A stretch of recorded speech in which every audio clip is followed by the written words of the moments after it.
NJ Transit finally has a fix for a 4-year-old chunk of concrete. It's time for another episode of Bells and Whistles.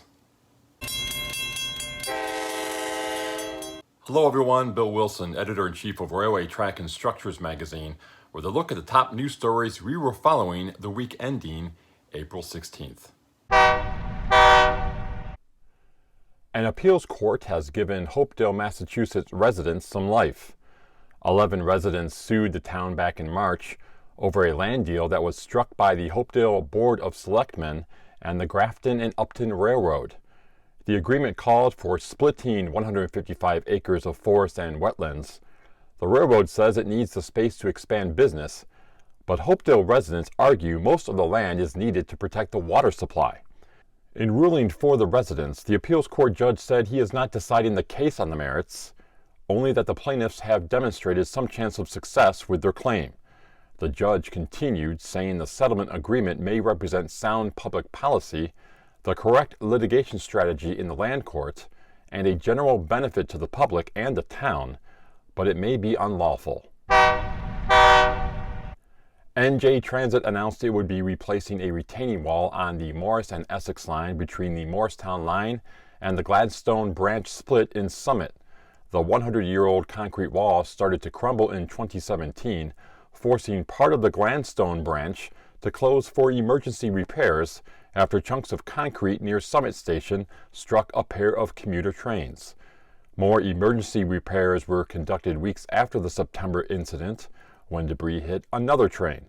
The track also is prone to flooding during rain events, so the $1.59 million project also will address stormwater drainage. The fix will be a complex one because the retaining wall does not have any steel support, and to fix the drainage, crews will have to deal with bedrock.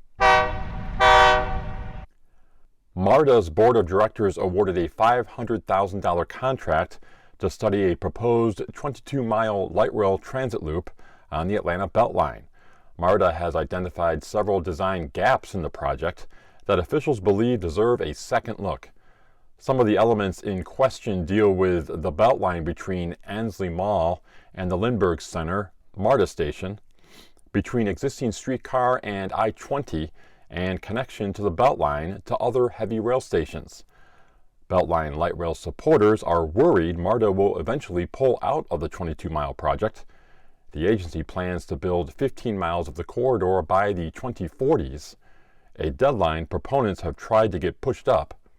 Beltline Rail Now wrote a letter to the MARTA board downplaying the significance of the discovered gaps.